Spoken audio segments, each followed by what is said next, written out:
Amen. There are three reasons for giving our first fruit: to understand God's blessing, the value of God's blessing, and to celebrate what God has done, and to place our hope in the promises of God. So yan po yung ating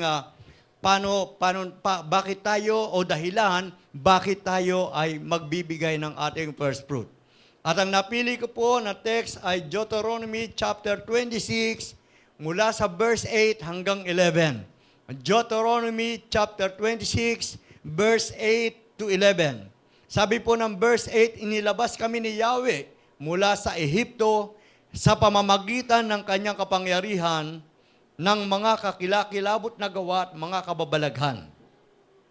At dinala sa lupaing ito na mayaman at sagana sa lahat ng bagay. Kaya narito ngayon, Yahweh, ang unang bunga ng aming mga pananim sa lupaing ibinigay mo sa amin. Pagkasabi noon, ilapag ninyo ang inyong dala sa harap ng altar sa kayo luluhod upang sambahin si Yahweh. Last verse 11, dahil sa kabutihan niya sa inyo, kayong lahat ay magdiriwang kasama ang buong sambahayan, ang mga Levita at ang mga nakikipamayan sa inyo. Tayo po ay manalangin.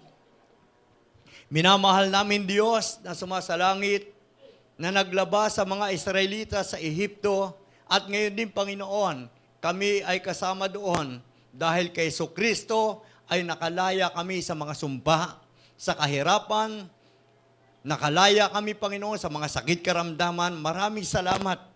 Kami ngayon ay narito sa 2024. It represents, it refers to our promised land, new beginning and new breakthrough. Pagpalain niyo po ang salita ngayong umaga na iyahayag ng iyong lingkod. Ikaw po ang maitaas, maparangalan at mapapurihan. At Panginoon, ang salita mo ay maging pagpapala sa bawat isa. Give us a mind which is alert and a heart which is receptive of your word. We welcome you, Holy Spirit. Speak to the hearts of your people. You must be glorified in Jesus' name. Amen and amen. Praise the Lord. So, three reasons for giving our first fruit. Tatlong dahilan bakit tayo ay dapat magbigay ng ating first fruit. Actually, kapag nag-tithes ka, hindi ka pa nag-first fruit.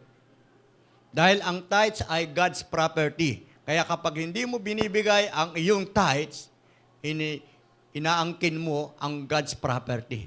Yung property ng Diyos, inaangkin mo. At ang tawag dyan ay covetousness. Ikaw ay lumabag na sa utos ng Panginoon. Inaangkin mo ang God's property. At kapag ikaw naman ay nag-o-offering, ibinibigay mo yung value ng buhay mo. Kapag di ka nag-o-offering, parang walang value yung buhay mo. At kapag ikaw naman ay nag-bless the man of God, ibig sabihin naman dyan, ang bless the man of God ay sinusunod mo at pinapagpala mo ang mga lingkod ng Diyos ayon sa utos ng Diyos. Kapag ikaw naman ay nagsusupport sa mission, ikaw ay nagiging partner sa pagpapalaganap ng mabuting balita at sa mga taong naliligtas. Kapag ikaw naman ay nagbe-bless sa mga mahihirap, bless the needy, ikaw naman ay nagpapautang sa Diyos. In other words, nagkakaroon ng utang ang Diyos sa mga tumutulong sa mahihirap. At kailan lang, meron pong namatayan, ang Jomsi Church, ang dating member natin, pinuntahan po natin doon at nagbigay tayo ng ating tulong. Hindi ko na po sasabihin, pero binibigyan po natin ng value din yung binibigay nating tulong. Pero ito pong first fruit, iba po ito. Kaya, ito namang first fruit, ito ay yung ating simula ng taon, dinideclare natin, meron tayong pananampalataya na bawat taon na, buong taon na to, ay pinagpala tayo ng Panginoon. Amen? Maraming mga masusolve na problema sa pamilya mo, maraming utang na mababayaran, hindi ka na magigipit, hindi ka na mangungutang, maraming himala ang magaganap sa buhay natin. Amen? So, kung titingnan po natin, ano ba itong first fruit? There were plenty of rules associated with making first fruit sacrifice. finances. They had to be brought to the temple priest. No other crops could be harvested until after the first fruits were presented. Sa panahon po noon, ang mga Israelita, yung kanilang mga tinanim, hindi sila pwedeng kumain hanggat hindi nila na ibibigay ang first fruit sa Diyos, doon sa templo. The Israelites saw this first fruit as an investment into their future. You are investing your future. Nag-i-invest ka sa future mo. Hindi lang yung iba, mas gusto pa yung mag-invest sa insurance. No? Ini-insured yung sasakyan nila, no? Para may future. Ini-insured yung buhay nila. Pero yung future nila para sa Panginoon, hindi na insured. No? So sa first fruits, ginagawa po ito ng mga Israelita, no? For the investment into their future that God told them. Dahil utos ito ng Panginoon that if they brought the first fruits to Him, He would bless all that came afterward. Kapag sila ay nagbigay ng first fruit, may blessing na yung mga parating pang mga pagpapala nila. Merong parating na pagpapala. Kasi tayo po ay natakot tayo, dinaya tayo ng dyablo, nilagyan tayo ng takot, na kapag may utang ka, ay wag mo munang bayaran kasi baka maubos ang pera mo. Hindi mo iniisip na meron ka pang blessing na parating kasi hindi ka nagpe-first fruit. Amen? Pati yung mga natatakot mag-tithes, no? Hindi siya naniniwala sa Diyos, hindi niya pinagkakatiwala yung kaperahan niya sa Panginoon. What's the use na naging born again ka? Hindi ka naman sumusunod. Sa Ezekiel 44 verse 30, sabi dito, you shall give to the priest, yung po saserdote, yung pastor nila noon sa lumang tipan, the first fruits of every kind to cause a blessing to rest in your house. To cause a blessing to rest in your house. Instead na sumpa, ang mananatili sa bahay natin, sa pamilya natin, kapag nagbigay tayo ng first fruit, blessing po ang mananatili sa bahay natin. Hindi po away, hindi gulo. Ano po? Hindi yung kakulangan. Mahirap sa pagbayad ng kuryente, nagja-jumper ka na lang. Amen? Hirap sa pagbayad ng tubig, napuputulan. Hindi ka mapuputulan because the blessing will rest in your house. Hindi ka mangungutang. Darating ang panahon, kung ikaw man nasa utang, ikaw na makakabayad na ng utang at ikaw na magpapautang. Therefore, as we give Him our first fruits or best, in this way, offering our first fruits become a blessing for us. Nagiging pagpapala. Amen? Na-experience pa natin yung transformation of our finances. Nagbabago ang anyo. Kung paano nagbabago ang anyo ng iyong mukha pagkatapos mo maligo at na ikaw ay nadamitan, ganun din ang ating finances, ang ating bulsa ay nagbabago rin ang anyo. Amen? Hindi po yung the same image. So number one, reason for giving our first fruit is to understand the value of God's blessing. Maraming mga hindi nauunawaan ang value ng pagpapala na galing sa Diyos. Basta sa kanila, pagpapala ito sa Panginoon, ano ang value? Amen? So kapag tayo nagbigay ng first fruit, nauunawaan natin na may value pala ang mga pagpapala ng Panginoon. Hindi tayo nagiging ungrateful and thankful. Tayo ay nagiging thankful and grateful. Lagi tayo nagpapasalamat sa pamagitan ng ating pananalangin kasi naintindihan natin ang value of God's blessing. So ito po ang nagdadala sa atin para maintindihan natin ang value of God's blessing kapag nagbibigay tayo ng first fruits. Sabi ng verse 9, sa binasa natin text, Deuteronomy 26, at dinala sa lupaing ito na mayaman at sagana sa lahat ng bagay. The first fruit is mentioned throughout the Old Testament and in the New Testament. Dinala sila ng Diyos sa lupaing mayaman at sagana.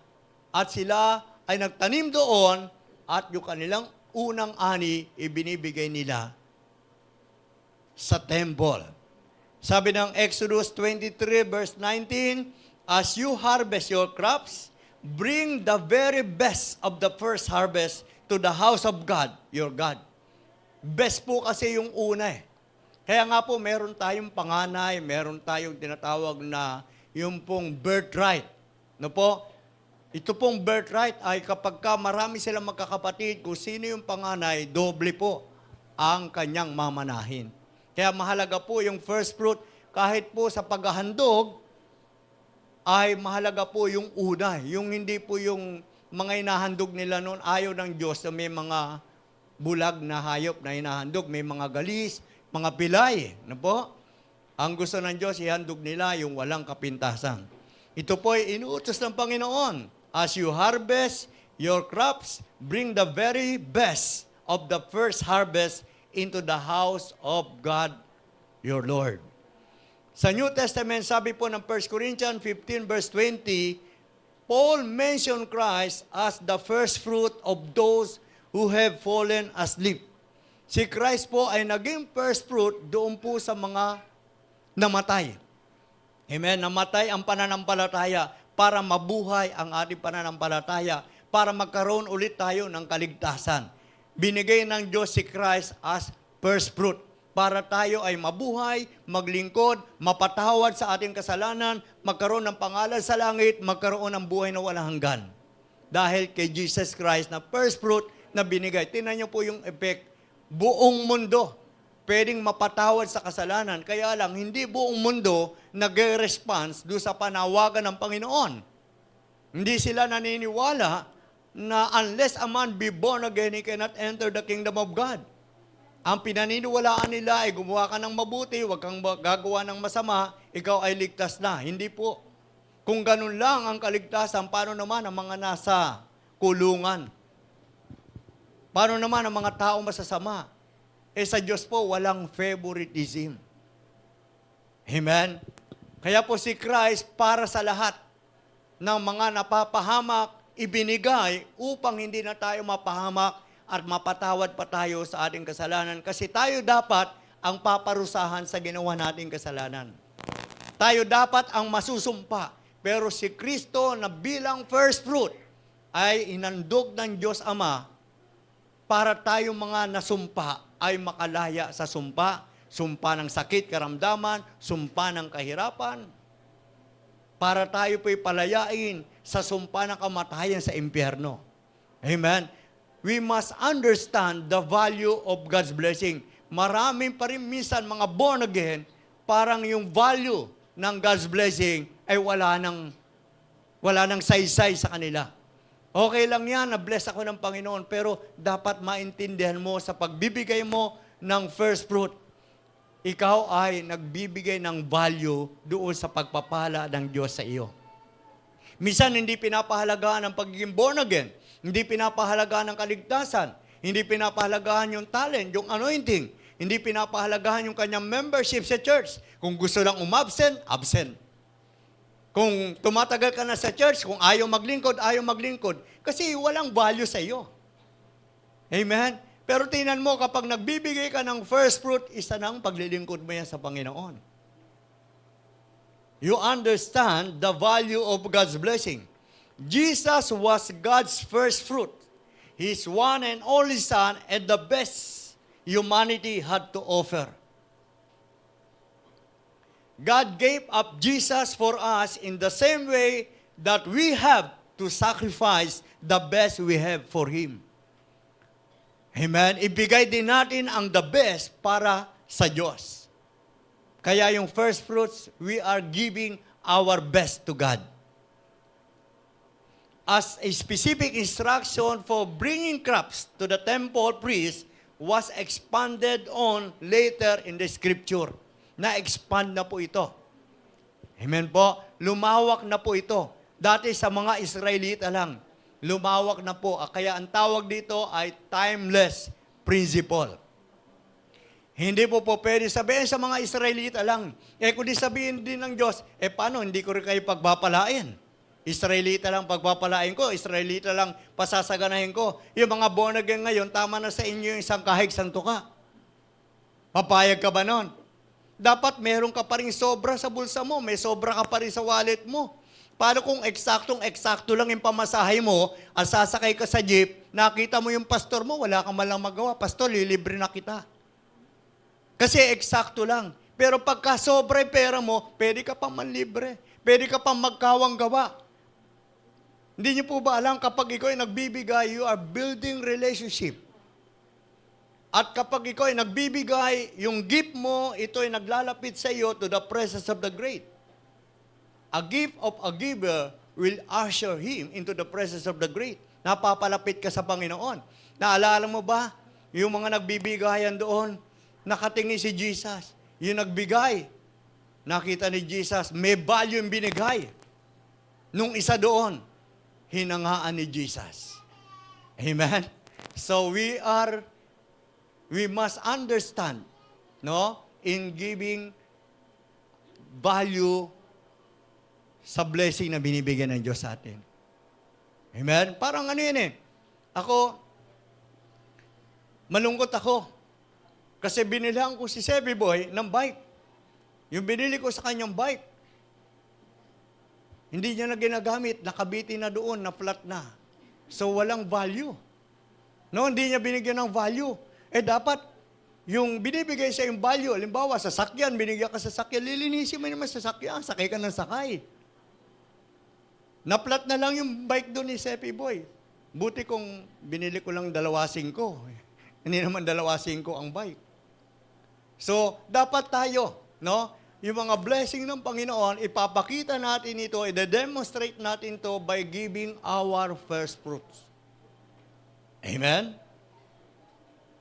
Naunawaan natin, it's no longer refers to literal fruit. Sa panahon po noon, mga prutas talaga, mga ani. Sa panahon natin ngayon, wala ka naman tanim eh. Paano ka makakapagbigay ng prutas? Wala naman bunga yung yung tinanim mo. Amen? Kasi noon po, nilagay sila ng Lord sa promised land. At doon sila magtatanim sa lupain na yon, nasagana yung lupain na yon. Kaya yung bawat harvest sila, may first fruit sila. Ngayon, ang harvest mo, yung sweldo mo, yung kita mo, this month of January, para yung buong taon, bawat buwan, nagiging holy. Yung pera mo, may basbas. Amen? First fruit means any income, wealth, or blessing that a believer has received over the course of the year. Ezekiel 44 verse 30, you shall give to the priest the first of your dough to cause a blessing to rest in your house. The second, reasons for giving our first fruit to celebrate what God has done. Kanina, to understand the value of God's blessing. Hindi mo maintindihan ang value ng God's blessing pagka wala kang first fruit. Alam mo lang blessing yon, pero wala kang first fruit. And second, to celebrate what God has done. Nagdiriwang tayo. Ipinagdiriwang natin. Nagiging masaya tayo sa ginawa ng Panginoon. Nagiging masaya tayo sa ating paglilingkod. Hindi yun, napipilitan ka maglingkod, nahihirapan ka na maglingkod, parang bibigay ka na. Hindi ganun. Amen? Hindi ganun ang celebration na sinasabi mo sa ginawa ng Panginoon sa iyo. Niligtas ka ng Diyos. Nilagyan ka ng pangalan sa langit. Binigyan ka ng kapayapaan. Pinagaling ang karamdaman mo. Napatapos ka sa pag-aaral. Nag-pray ka, sinagot ng Diyos ang prayer mo. Kailangan mag-celebrate ka naman through giving your first fruits. Amen? I-celebrate mo ang ginawa ng Panginoon, hindi yung ginawa ng dyablo. Kung ikaw man magkukwento, ikwento mo ang Diyos. Nagkwento mo mga ginawa ng Diyos, huwag mo na ikwento yung mga ginawa ng tao na masasama. Tapos na yon, ng tao na yon. Yung mga ginawa sa iyong masama, tama na yon. Hindi na mauulit yon. Because you are giving your first fruit to celebrate what God has done. Pagdiwang mo ang ginawa ng Diyos. Amen? Ipangalandakan mo ang ginawa ng Diyos sa iyo. Huwag mo ikakahiya ang Panginoon dahil pag kinahiya mo ang Diyos at hindi mo pinagdiriwang ang mga ginawa ng Diyos sa iyo, ikakaya ka rin ng Diyos.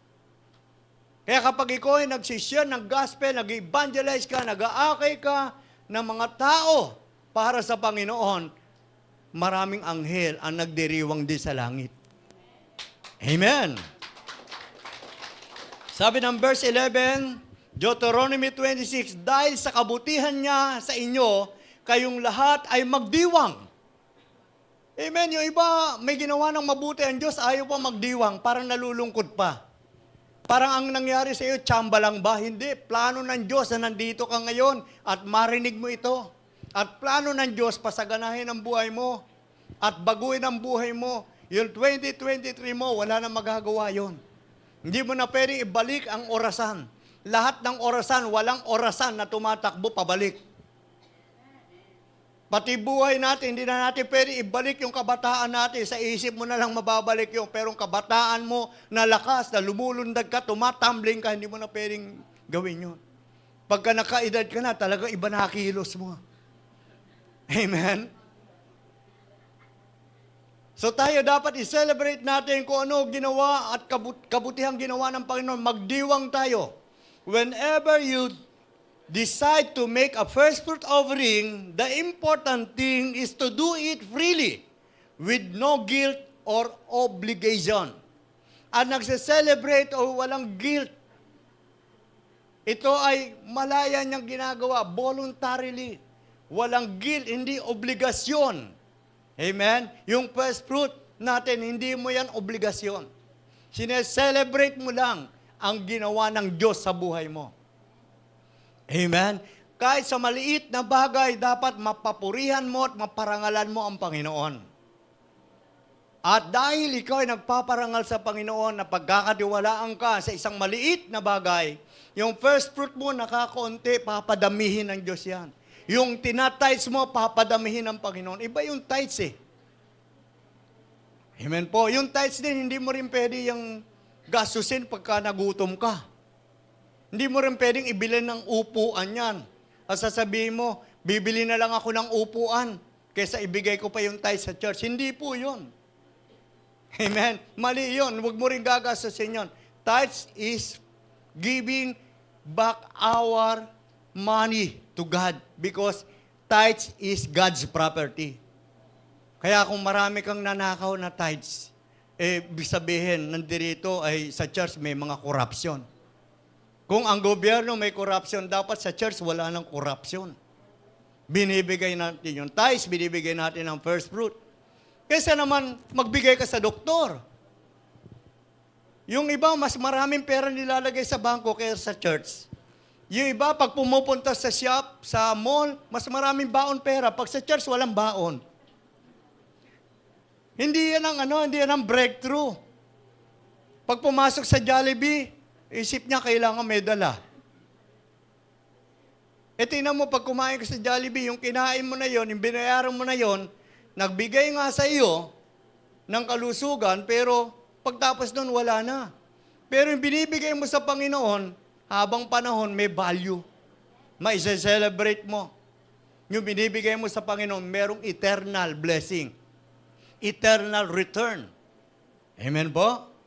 Minsan hindi mo mapapansin, yung ginawa mong first fruit, bakit hanggang ngayon wala pa? Huwag kang magmadali, kapatid, kasi yung mga nagmamadali, nagkakamali eh. Lalo na sa pag-aasawa, nagmamadali, sa relasyon, nagmamadali. Hindi pa naman talaga siya. Siya na nga, nag-speaking tongues ka. Siya na nga. Hindi pa yan, kapatid. Amen? Dapat enjoy mo yung single mo para ma-enjoy mo ang pag-aasawa mo. Dahil kung di ka nag-enjoy sa pagiging single, hindi mo rin ma-enjoy ang pag-aasawa mo. Amen? Yung iba kasi pagka 30 na, nagmamadali na. Kasi baka hindi na magkaanak. Kapatid, sa Panginoon, lahat nasa proseso. Mag-aasawa ka nga, wala ka namang pera. Amen? So, mahal mo siya, I love you. Pero isang araw, tatalon yung pag-ibig sa bintana kasi pag nagutom. Hindi naman masama sa mga kabataan, umibig kayo, humanga kayo, pero alamin nyo pa rin yung God's will. Gawin nyo muna kung ano kalooban ng Panginoon. Amen? I-celebrate nyo muna kung ano ginagawa ng Diyos. Huwag yung celebration ng inyong mansari. No? Amen. Celebrate nyo kung ano ginagawa ng Diyos by giving our first fruit. Amen po? So gawin natin ito freely with no guilt or obligation. It is a kind of worship that you can use to support the work of others. A first fruit offering is our opportunity to celebrate what good things that God has done for us. Amen? Pinapakita mo na nagdiriwang ka sa nagawa ng Diyos sa buhay mo. Lahat po tayo, alam ko, may ginawa ang Diyos sa buhay mo. Pero dapat i-celebrate mo ito. Sa pagbibigay mo ng first fruit mo, sineselebrate mo ito. Yung ginawa ng Diyos sa iyo. Yung ikaw ay mapunta dito, hindi yan aksidente, yan ay plano ng Diyos na nandirito ka. Sabagat sa Diyos, walang aksidente. Lahat nakaplano.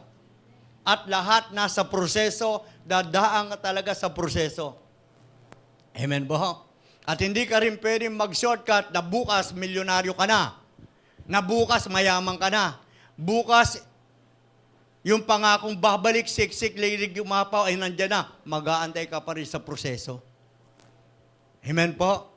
Yung tayo na mga naging matanda na ngayon, galing din po tayo dyan sa kagaya ng batang kalong-kalong na yan. Dati kinakalong tayo, ngayon tayo na yung nagkakalong. Nasa proseso. Amen po? So celebrate mo kung anong ginawa ng Panginoon. Maging ang Pasko. Ano ba mahalaga? Pasko o bagong taon? Sa palagay nyo?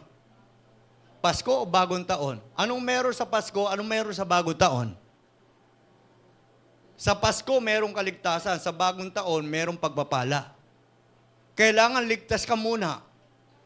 Mag-prosper ka muna. Magkaroon ka muna ng breakthrough sa iyong soul, body, and spirit, and in finances, panghuli. Kung mabe-breakthrough ka sa finances, yung body, soul, and spirit, may sakit naman, hindi ka naman malago sa Panginoon. So, ano isa-celebrate mo na ginawa ng Diyos? Amen? Ito ay opportunity to celebrate what good things that God has done for us. In Genesis 4, verse 4, sabi dito, and Abel, he also brought of the firstlings of his flock, and of the fat thereof. And the Lord had respect unto Abel and to his offering. Di ba kapag natutuwa ang Diyos sa ginagawa mo, masaya ka? Amen ba? At dahil masaya ka, nagdiriwang ka. Yung nagbe-birthday lang nagdiriwang Amen ba? At kapag ikaw ay nadagdagan ng taon, nagdiriwang ka, nagpapasalamat ka sa ating Panginoon. Si Abel, ano binigay niya? Yung kanyang kapatid, ano binigay? Ang Diyos binigyan ng respect kasi first fruit ang binigay ni Abel. At ito'y galing sa puso niya at best ang kanyang binigay. Amen ba? Hindi po basta nagbigay ka lang. Iba po ang first fruit, ito po ay best. Sacrifices natin to. First fruit means putting God first, even before ourselves or our family. Mas nauuna ang Diyos. Ano po?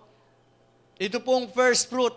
Ibig sabihin, mas pinapriority mo ang Diyos bukod sa family mo. Hindi yung pagka ikaw ay may pera, naku, kailangan vacation kami. Kailangan mag-enjoy kami sa buhay. Kailangan namin pagkain. Dapat unahin mo muna ang Diyos. Ang tawag doon ay first fruit.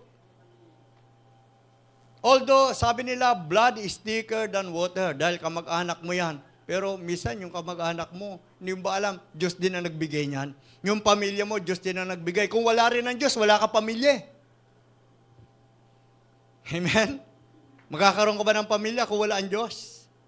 Kaya kailangan unahin mo ang Diyos sapagkat siya nagbigay ng pamilya mo. Siya nagbigay sa iyo. Siya nagbigay ng buhay sa iyo. I-celebrate mo ang ginawa ng Panginoon by giving our first fruits. By giving our first fruit, it shows God that we are obedient to Him and we can trusted with more. Lalo pa tayong pagtitiwalaan ng marami. Amen? Kapag tayo ay nagbigay, nagiging masunurin tayo.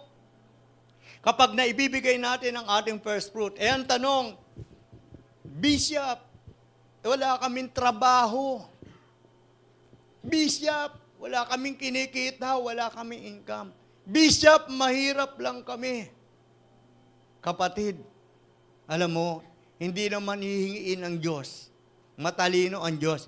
Hindi ka hihingian ng Diyos nang wala ka.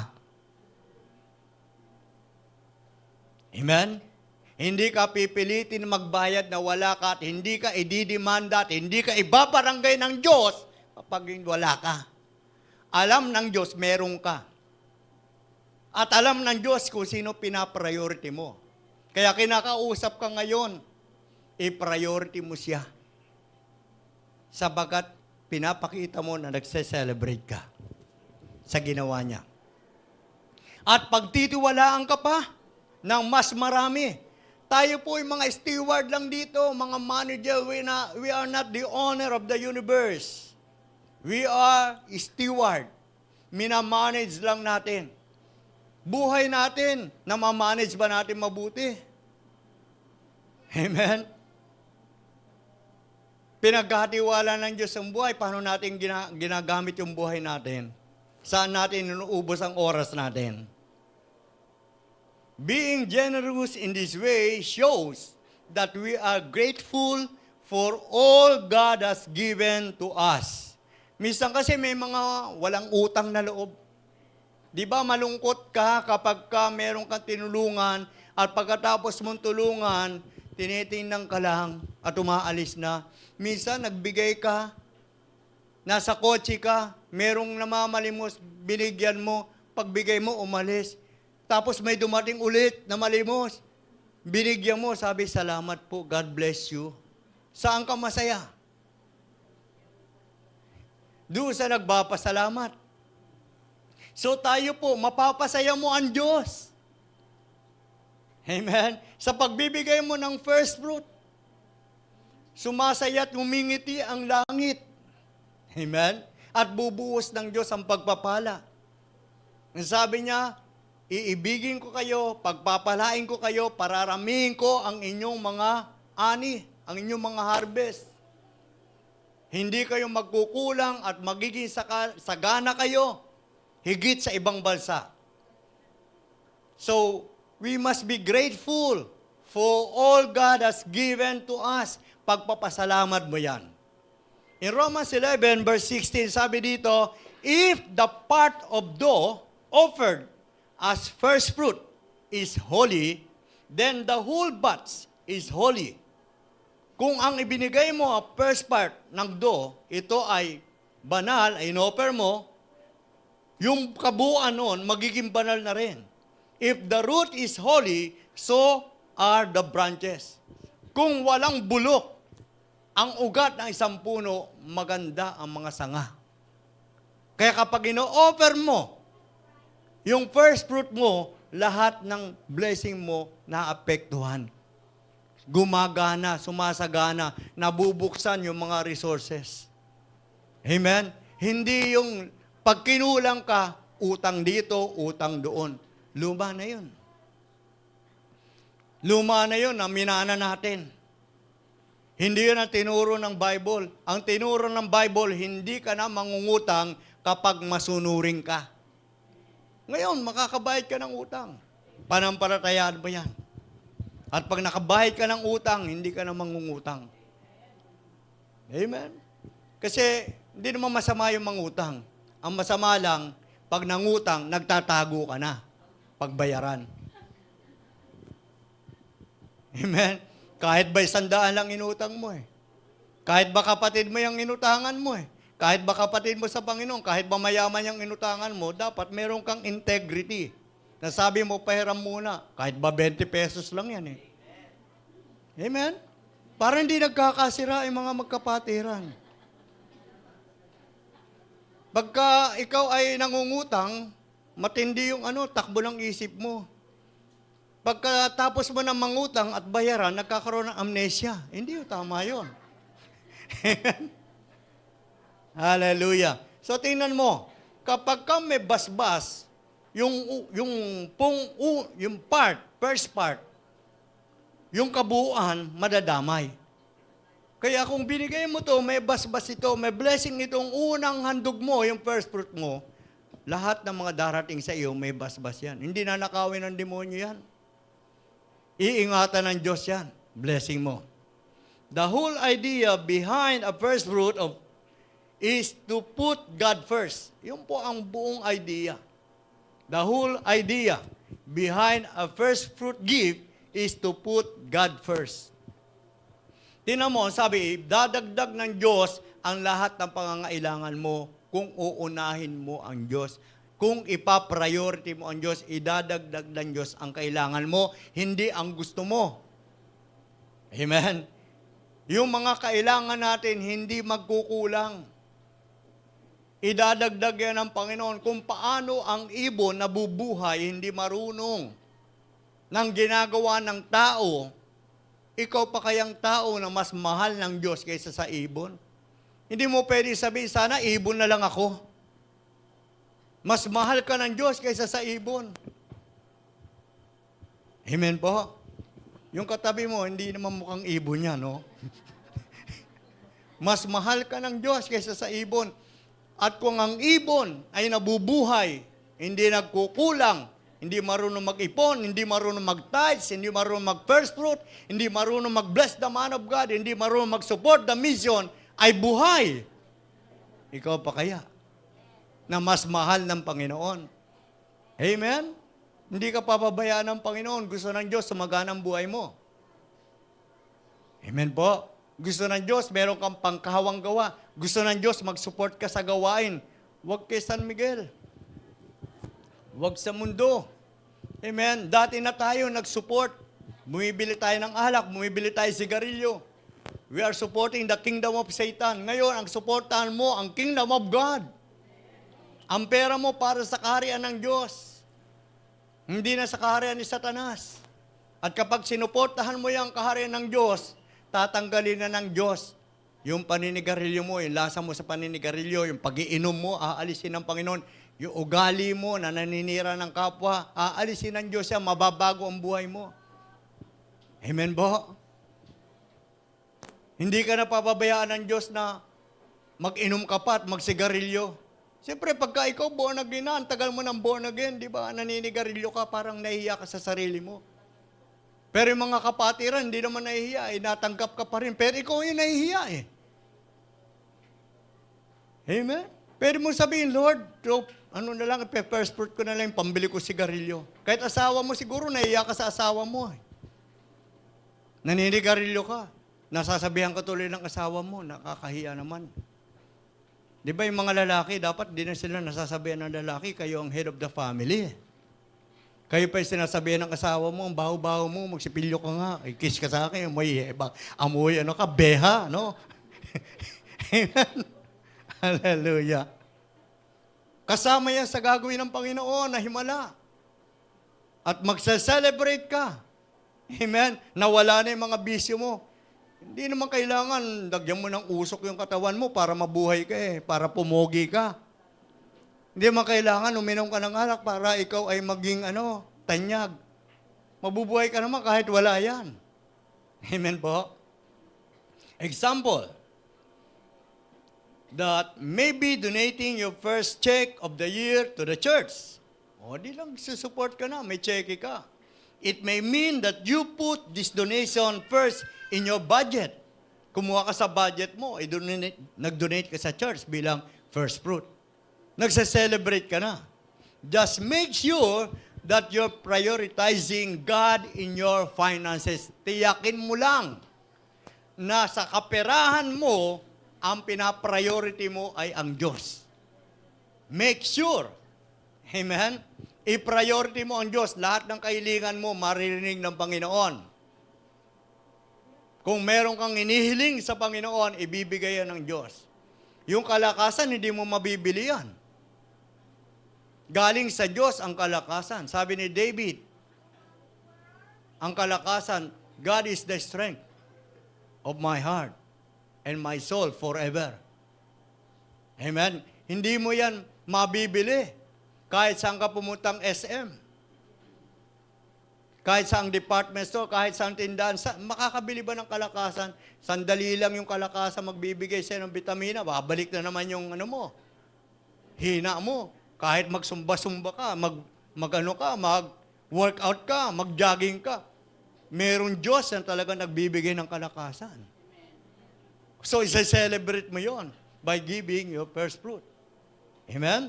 Know where you are going to give the money to. This was traditionally annual celebration.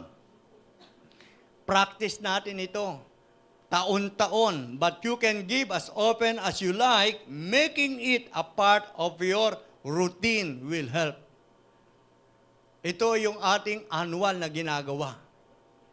Keep it priority, not something you do spontaneously or sporadically. Hindi yung wala lang sa plan, wala kang kaplano-plano, wala kang malang kapangarap.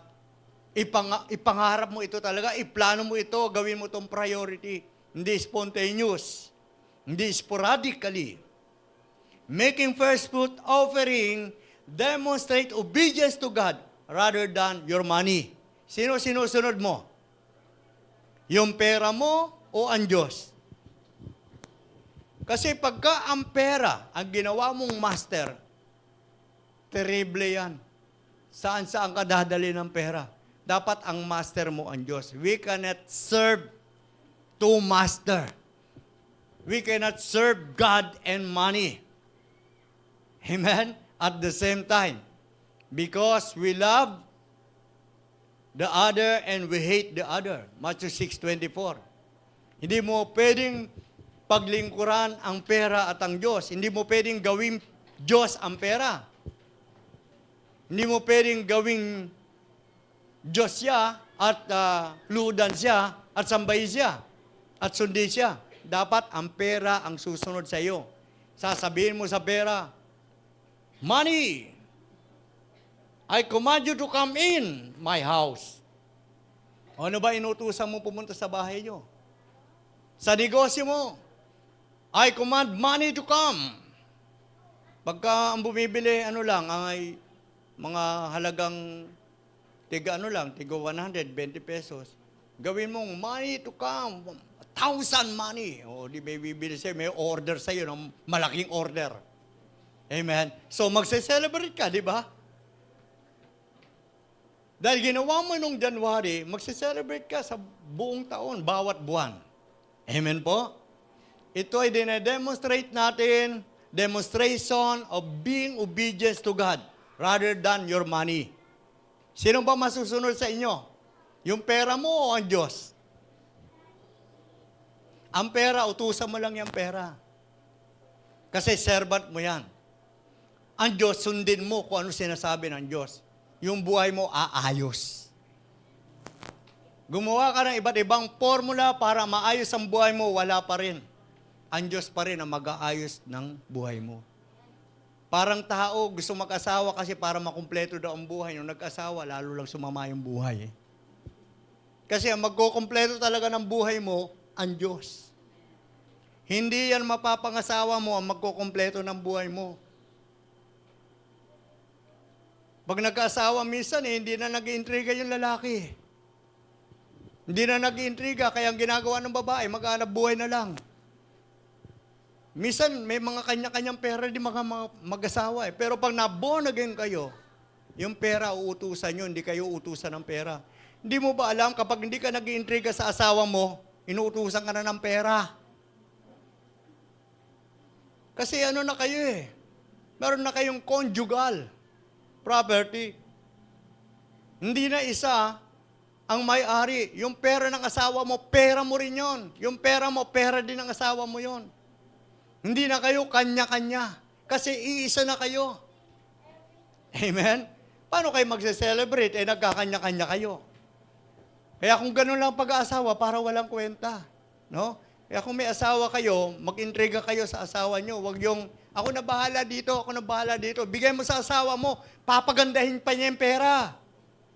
Iingatan niya yung pera, hindi yan magbibingo.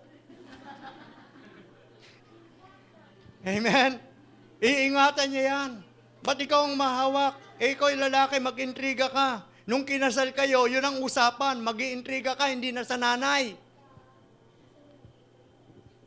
Hindi na sa kamag-anak mo. Pag kinasal kayo, ikaw lalaki, magtatrabaho ka, mag-iintriga ka sa asawa mo. At ang asawa mo naman, babudgetin niya na maayos. Ikaw naman asawa na pinagkatiwalaan ka, huwag chismis ng chismis. Kung ano ng mga nasasagap mo. Amen. Ayusin mo rin yung binigay sa iyo ng asawa mo, yung inintriga sa iyo. Ngayon, ang tanong, konti naman to, paano pagkakasihin?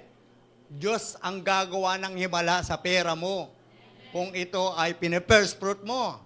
Amen? Magkakasi at magkakasi yan. Hindi yung kulang, kailangan mangutang ako. Naalala mo ba yung nahulog yung palakol? Dumating yung propeta, sa nahulog tinuro, kumuha ng kapirasong sanga, itinuro ng ganon. Umangat yung palakol, hiram lang yun. O, di ba? May miracle din sa utang, mababayaran mo yan. Amen? Huwag mo sabihin hindi ka makakabayad. Yung mga may utang, ano? At huwag mo rin sabihin hindi makakabayad yung may utang sa iyo, ipanalangin mo, lalo na kung kapatid mo yan, no? At ikaw naman, huwag yung sigil na sigil, no? Baka naman kauutang lang. Bukas siningil mo, ang usapan nyo sa linggo. Hallelujah. So, nagsa-celebrate tayo dapat sa ginawa ng Panginoon. Number 3, reason for giving our first fruit to place our hope in the Lord for the promises to come. Saan mo ba inilalagay ang pag-asa mo? Alam mo yung mga byuda, mahal ng Diyos yan eh. Yung wala nang inaasahan. Saan ka ba naglalagay ng pag-asa? Yung pera, makakatulong sa iyo pansamantala. Pero dapat, place your hope in the Lord. Meron siyang parating na pangako. At ang pangako ng Diyos, tiyak na darating yan. At nasa tama yan na oras ang pagdating ng mga pangako ng Diyos. Hindi yan madidelay. Walang delay sa pangako ng Diyos. Pero tao, may delay yung pangako eh. Sabi, maglilingkod ako kay Lord. Kailan? Dapat kung pinangako mo, gawin mo. Amen po? So, place our hope in the Lord for the promises to come. Sabi ng verse 9, at dinala sa lupaing ito na mayaman at sagana sa lahat ng bagay. Ang mga Israelita mula doon sa Egypt, papasok sila sa promised land. Papasok tayo sa bagong taon, 7 araw pa lang. Dinadala tayo ng Diyos sa taong 2024, isang taong sagana at mayaman. Mag-first fruit ka. Amen? Hindi natin sinasabing magbigay ka ng first fruit para gumalaw ang Diyos. Actually, gumagalaw na ang Diyos eh. Actually, gumagawa na ang Diyos sa buhay natin eh. Kaya natin ginagawa yun, sinusunod lang natin dahil mahal natin ang Diyos. Tingnan mo si Solomon.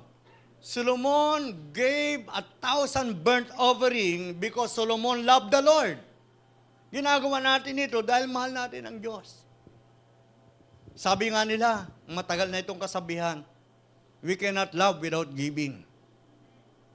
But we can give without love. Pero kung sinasabi mo na mahal mo siya, tas wala kang binibigay, hindi ito totoo.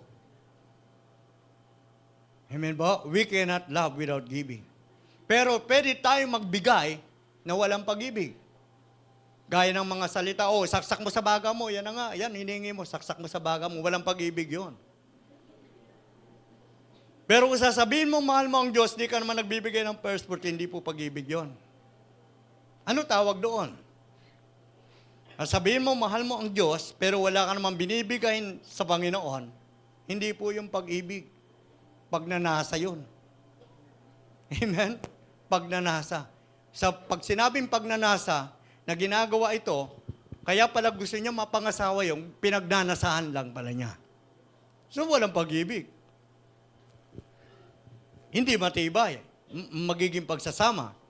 O giving the first portion of your finances to God will cause all of your finances for the rest of the year to be holy.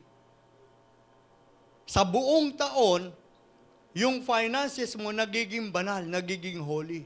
Kasi binigay mo yung portion, yung simula. The Hebrew word for first fruits is bikurim. Sabi nga naman, bikurim is literally translate to the promise to come. Amen? Bikurim. No po? So, ang tawag dyan ay first fruit. So, meaning ng bikurim, the promise to come. Amen? So, tayo po, nananampalataya tayo na merong darating na pangako ang Diyos. Inilalagay natin ang pag-asa natin sa Diyos. Hindi yung, binless ka nga ng binless ka nga ng in-check. Huwag yung in-check ang tingnan mo, Diyos ang tingnan mo. Binless ka ng hapon. Magpasalamat ka sa hapon, pero tumingin ka pa rin sa Diyos. Doon mo ilagay ang pag-asa mo. Tinan mo sa panahon natin ngayon, may lupain tayo. Ano nangyayari? Kinukuha nila yung ani natin. Amen? Sinasakop nila yung atin. Kinukuhaan nila tayo ng langis. Kung tayo lahat dito, sa buong bansa natin, marunong tayo mag-first fruit.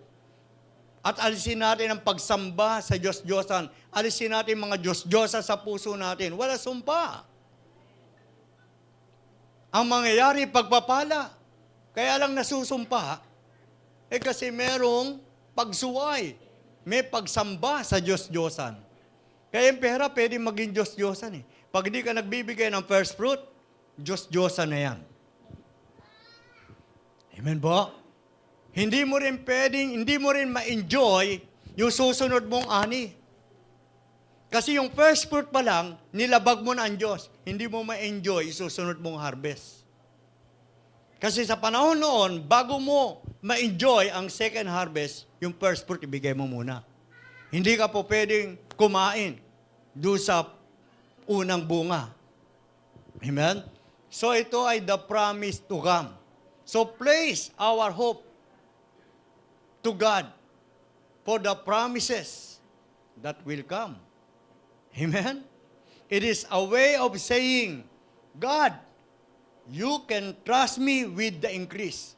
Parang sinasabi mo, Lord, pagtiwalaan mo ko sa increase, sa multiplication, sa pagdami ng iyong finances. Pagtitiwalaan ka ng Diyos. Kasi napagkatiwalaan ka, nakita ng Diyos, nilagay mo sa Kanya ang pag-asa mo sa Kanyang mga pangako. Amen po? Yung ating gobyerno, may pangako yan. Yung mga pangako ng gobyerno, kinakapos yan kaysa sa pangako ng Diyos. Minsan yung pangako ng gobyerno, nawawala. Kulang. Sipin mo, nangako ang gobyerno, di pumipila ka, may tinatanggap ka, pero ba't ganun pa rin ang buhay mo?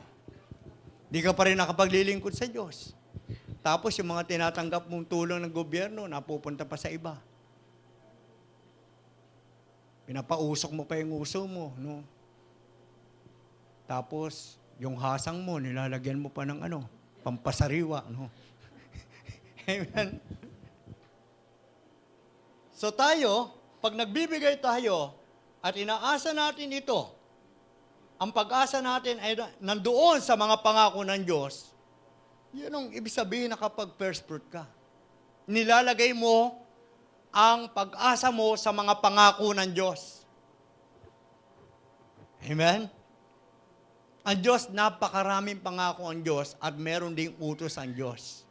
Ano gusto mo? Yung pangako ng Diyos at ihiwalay mo yung utos ng Diyos. Hindi pwede magkahiwalay yon.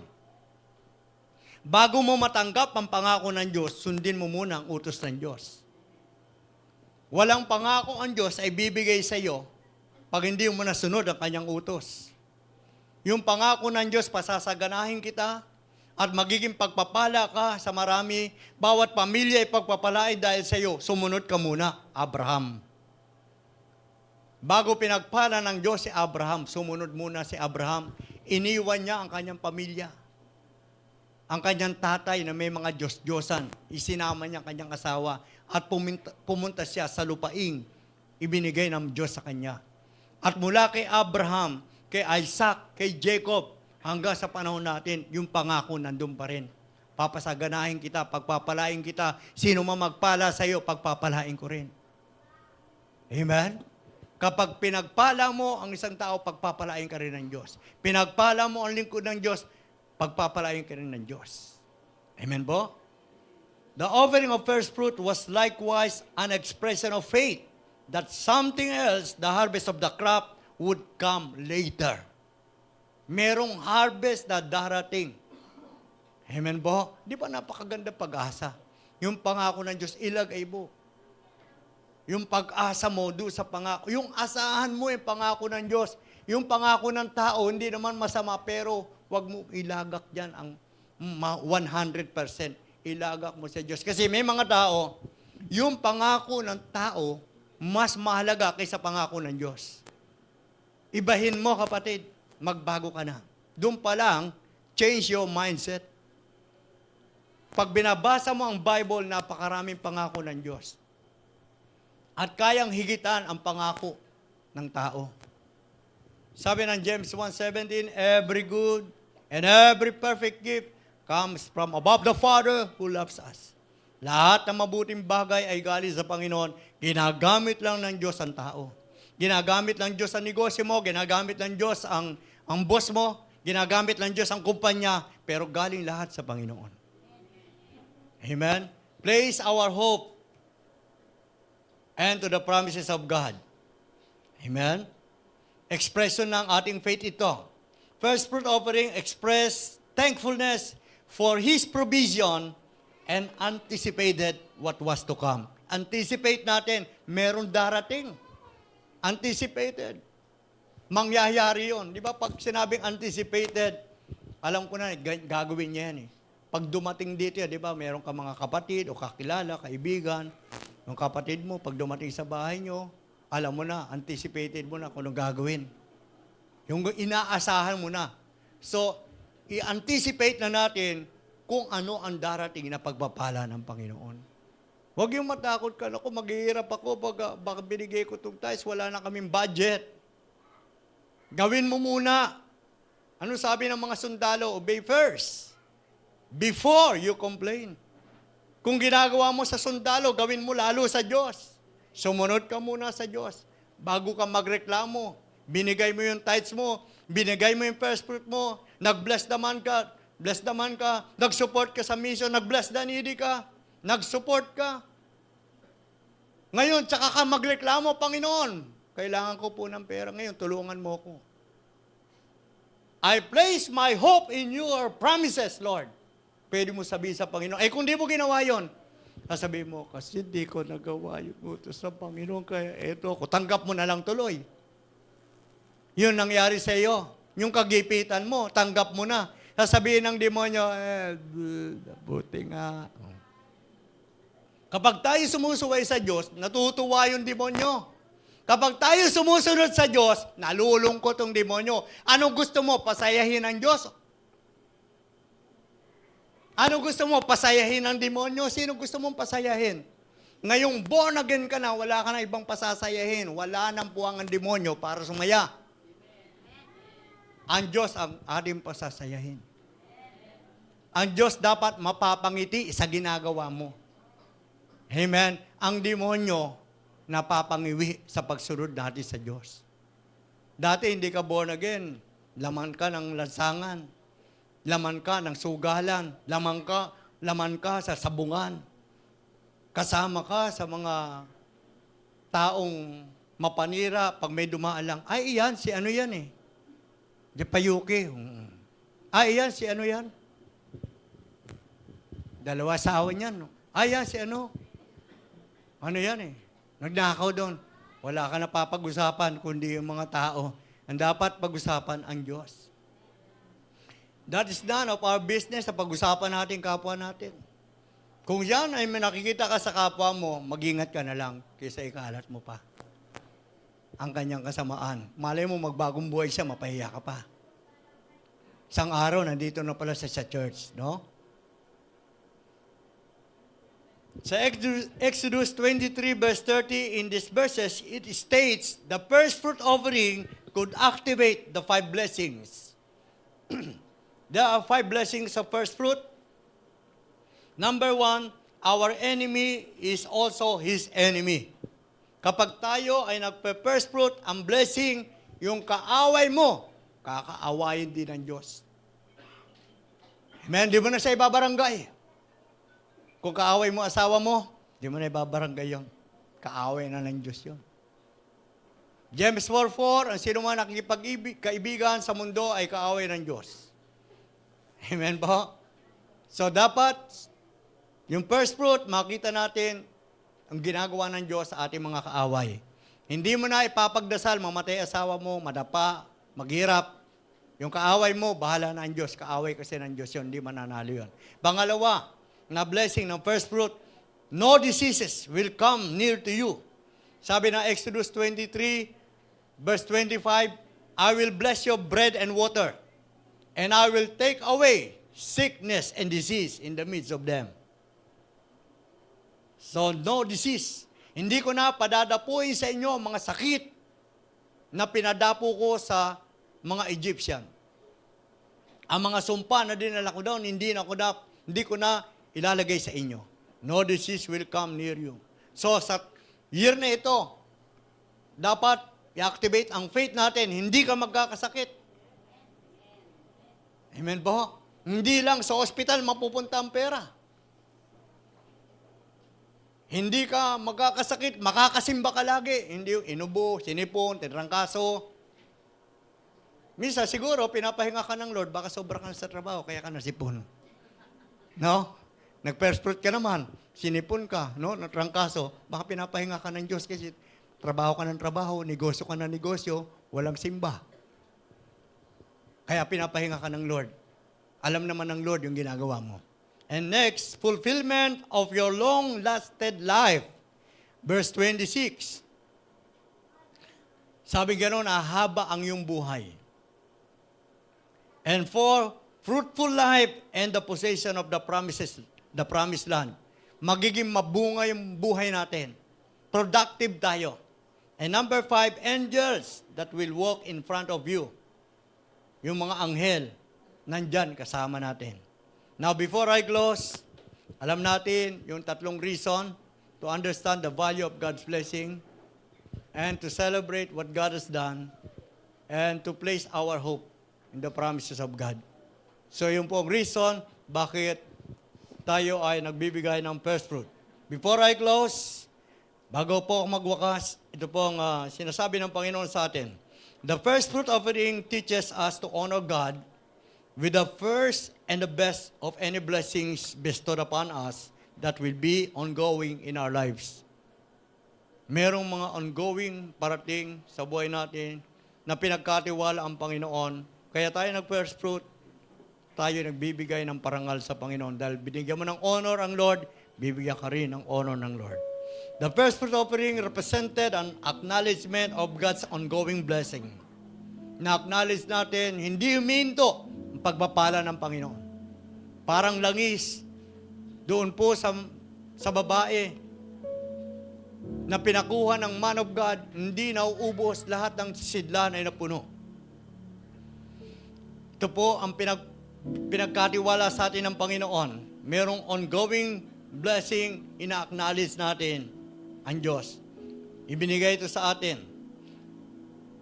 Yung upcoming harvest sa bawat crop, to bring its crop to abundance and maturity. Yung mga ginagawa natin, mga pangarap natin, mga inaasahan natin, nagmamature, nagkakaroon ng kasaganahan. This type of offering only needs to be given once each year. So, once mo lang to ginagawa, ang first fruits. In other words, all the first fruits offering were given to God at the temple. It took the form of the offerings being given to the priest. Binibigay mo rin ito sa pinakapastor. Personally, for their worship and use and consumption. It was method that God ordained to care for the needs of the priesthood, whom He had commissioned to be in service to the people. Natutulungan mo pati yung inilagay ng Diyos sa paglilingkod sa temple kapag nagbibigay tayo ng offering.